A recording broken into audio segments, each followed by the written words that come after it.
The red light on my desk was finally dead. I exhaled a long, shaky breath, the kind that tastes like cold coffee and copper. It was 3:42 a.m. I'd been live for the past 9 hours, grinding through a charity speedrun that had left my brain feeling like a frayed circuit board. My eyes were scrubbed with sandpaper, and the blue light on my triple monitor setup was etched into my retina so deeply I could still see the UI when I blinked. "Alright, chat," I muttered, my voice raspy and thin. "That's it for me. We hit the goal, we saved the day, and now I'm going to save myself by sleeping for a decade. Thanks for the subs, guys. Good night." I moved the cursor, a shaky, imprecise white arrow, to the end stream button and clicked. The live indicator in the corner of my dashboard turned from red to gray. The bitrate counter plummeted. I watched the numbers fall like sand in an hourglass until they hit 0. The silence of my apartment rushed in like a flood. It was that heavy, unnatural quiet that only exists in the middle of a high-rise when the rest of the world is a ghost. I pulled off my headset, the foam damp with sweat, and tossed it onto the desk. I just wanted to crawl into bed. I reached for the power strip under my desk to kill the ring light, but a flicker on my third monitor caught my eye. The chat window was still scrolling. That wasn't right. When you kill a stream, the chat usually freezes after a few seconds as the server disconnects, but the text was moving in a frantic, rhythmic speed. I leaned back in my chair, the springs groaning in the dark. I squinted at the screen, my vision blurring. There was only one name appearing in the window. One user. "Why did you stop, Sam? The show wasn't over. I didn't say you could leave." I felt a prickle of ice track down my spine. My name is Sam, but I don't use it on stream. I'm Neon Crow. I've been obsessive about my privacy since I started. No face cam reveals, no mail on the desk, no diploma on the wall. I've even got a VPN that bounces my IP through 3 different countries. "Great," I whispered, reaching for my mouse. A script kiddie found a backdoor in the overlay. I tried to close the browser tab, but the cursor wouldn't move. It was stuck in the dead center of the screen, vibrating with a high-frequency jitter, as if it were struggling against an invisible hand. Then, my speakers crackled. A sharp, digital "Sam," a voice said. It wasn't a ghost voice. It was a voice coming through my own text-to-speech software, but it was deeper, distorted by a heavy vocoder. It sounded like it was being fed through a meat grinder. "Sam, look at the camera."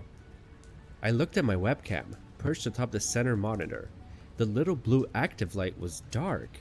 It was just a glass eye, blind and useless. But then, my ring light, the one I hadn't turned off yet, suddenly flared to 100% brightness. I winced, blinded by the white glare. "You have a very nice apartment, Sam," the voice said through the speakers. "Unit 14B. The one with the smart locks and the Nest thermostat. The one I'm currently logged into." My heart did a slow, heavy roll in my chest. I grabbed the webcam and ripped the USB cable out the back of the PC with a desperate yank. I didn't care about the hardware, I just wanted it dead. The admin typed in the chat instantly. "Ripping the cord won't help, Sam. I'm not in the camera. I'm in the house." Suddenly, my phone, sitting on a wireless charging pad, buzzed. I picked it up, a notification from my home security system. Front door unlocked. I heard the physical click of the deadbolt from the hallway. It was the loudest sound I'd ever heard. I scrambled out of my chair, my legs tangling in the mess of cables under the desk. I fell hard against the floor, my shoulder throbbing as I looked toward the front door. It remained closed, but the smart lock's light was glowing green. "Who are you?" I screamed at the empty room. "What do you want?" "I want a better ending." the admin said through the speakers. 9 hours of speedrunning and you didn't even find the secret level. I've decided to help you find it. It's a horror survival map. Very immersive. The lights in the kitchen snapped on, then the bedroom, then the bathroom. My apartment was pulsing like a strobe light, the smart bulbs flashing in a chaotic, jagged rhythm. The thermostat on the wall began to click.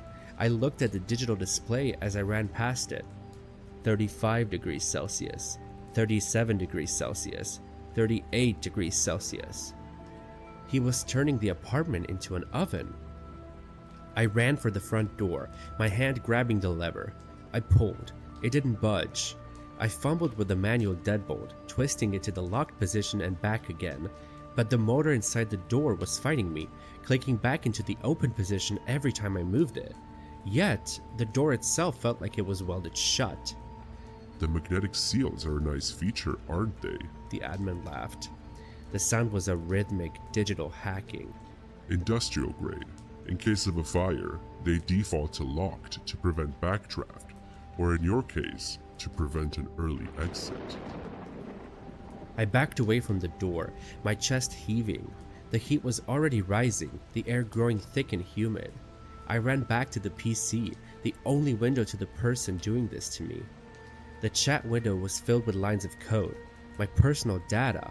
It was my social security number, my bank account balance, my mother's maiden name, my high school transcripts, everything I was, stripped down into text files.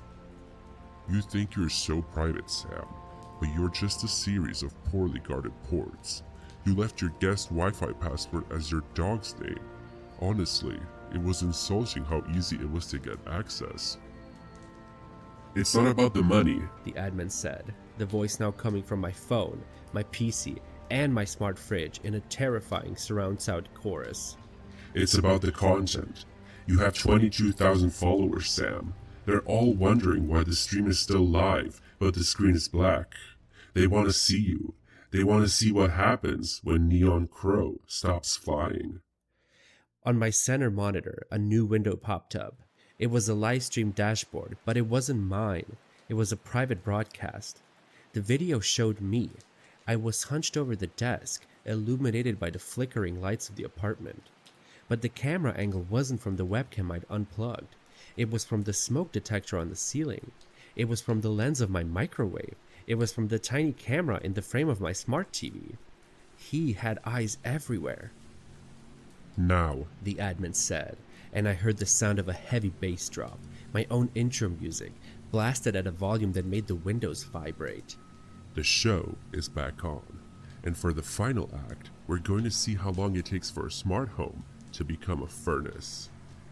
I looked at the kitchen. The oven was preheating. The stovetop burners were glowing red. The induction coils burning. My phone buzzed one last time. Check your DMs, Sam. I sent you a riddle.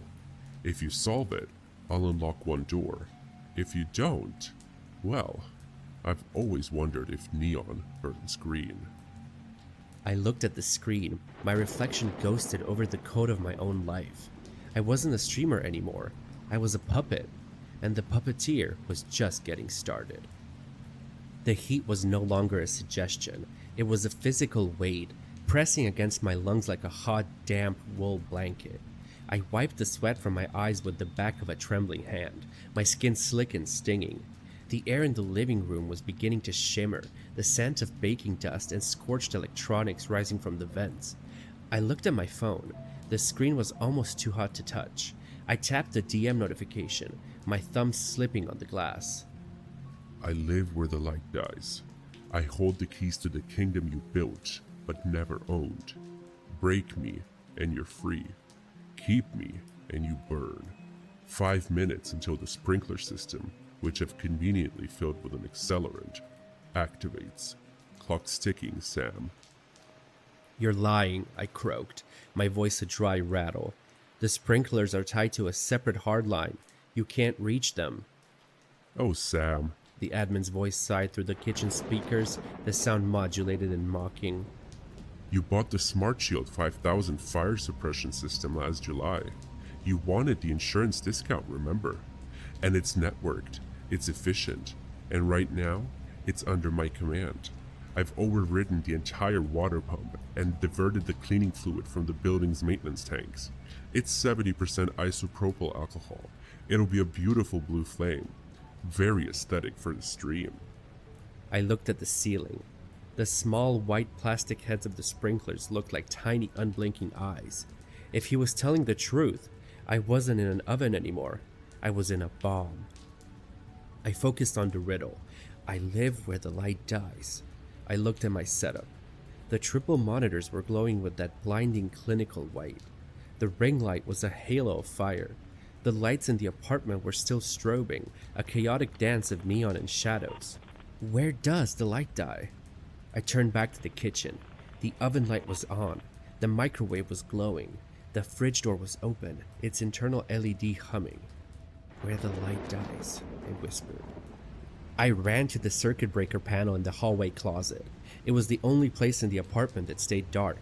I ripped the door open, my nails catching on the metal. I expected to see the standard rows of gray switches. Instead, I saw a black box taped to the main bus bar. It was the size of a deck of cards, blinking with a steady, rhythmic violet light. A series of jumper wires had been spliced directly into the apartment's smart hub controller. Found you, I hissed. Clever boy. The admin chirped. The speakers in the hallway let out a burst of canned applause. But don't be hasty. That box is currently acting as a digital pacemaker for your entire life. If you rip it out improperly, I have set it to trigger a surge that will fry every device you own. Your PC, your cold storage wallets, your backups. You'll be a digital ghost, Sam. No identity, no money, no history. Just a man in a hot room. I hesitated, my hand hovering over the violet light. The heat was becoming unbearable. I could hear a soft hissing sound from the ceiling, the sound of the lines priming. Why are you doing this? I asked, leaning my forehead against the cool metal of the breaker box. What did I ever do to you? You existed, the admin said, the voice suddenly dropping the vocoder. It was a flat human voice now, young, bored, and chillingly indifferent. I've watched you for a year, Sam. I watched you get famous for playing games while I lived in a cubicle. You're not special, you're just lucky, and luck is a bug in the system that I like to patch. I looked at the black box, the kingdom you built but never owned. He was right. I'd spent thousands of dollars making my life seamless, and all I'd done was make a more comfortable cage for a predator to lock me in. But I wasn't just Neon Crow. Before I was a streamer, I was a kid who built my own rigs from scrap parts. I knew the difference between a software lock and a physical reality. The admin was talking through the speakers, mocking my indecision, but I noticed something. A lag. A tiny microscopic stutter in the audio every time the smart fridge compressor kicked in.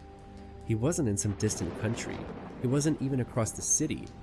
The latency was too low for a VPN bounce. To control this many local devices with this much precision, he had to be on the local mesh network. He was in the building. I didn't rip out the black box. Instead, I grabbed the heavy rubber-handled wire cutters from my toolbox on the floor of the closet. Sam, what are you doing? The admin's voice sharpened. I'm seeing a drop in the sensor telemetry. Stay away from the jumpers. I didn't answer. I looked at the main power trunk, the thick insulated cable that fed the entire apartment. It didn't go through the black box. It went through the building's manual shutoff.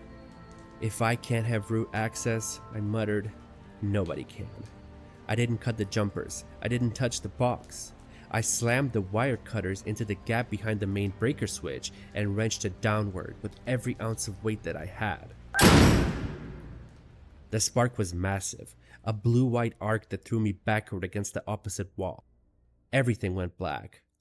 Not the smart black of a dimmed light, the absolute suffocating darkness of a total power failure. The roaring fans of the PC died, the speakers went silent, the strobe lights vanished. The only sound was the heavy, rhythmic thud of my own heart and the distant, fading hiss of the sprinkler lines losing pressure. I lay on the floor, gasping for air that was finally beginning to cool. My eyes adjusted slowly.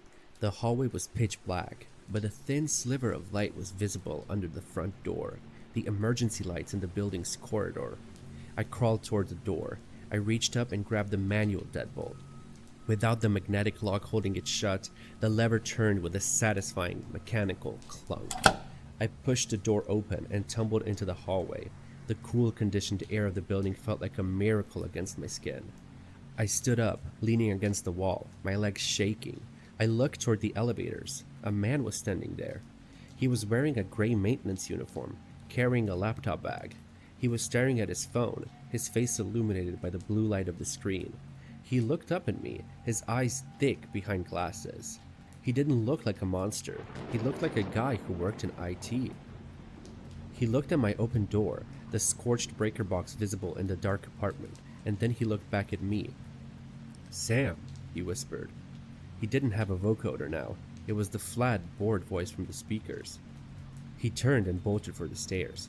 "Hey!" I screamed, but my voice was a broken rasp. I tried to give chase, but my knees buckled. I slumped to the floor, watching the stairwell door swing shut behind him. I sat there for a long time, listening to the silence of the hallway. 10 minutes later, the building's security team found me. They called the police. They called the fire department. They found the black box in my breaker, and they found the admin's laptop in the trash chute 3 floors down. He'd wiped it, but he'd been in a hurry. They found a MAC address tied to a unit 2 floors above mine. The apartment had been rented under a fake name, paid for in Bitcoin. When they breached the unit, it was empty. Just a folding chair, a high-gain antenna pointed at the floor, and a single printed photo of me taped to the wall. I never went back to 14B. I didn't even go back for my gear. I live in a small house in the suburbs now. It's an old place, built in the 70s. There are no smart locks, no voice-activated lights, no sync or aura or admin. I have a physical key that I keep on a brass ring, and I turn my lights on with a plastic switch that makes a loud, comforting click. I still stream, occasionally, but I don't use the same account. I still don't use a face cam. And I never ever end the stream without checking everything twice. Sometimes though, when I'm sitting in the dark, I'll see notification on my old unlinked phone. A guest request from a user with no name and no profile picture. I don't open those. I just reach for the power cord and pull. Because I've learned that the only way to keep a predator out of your kingdom is to make sure you're the only one who holds the keys.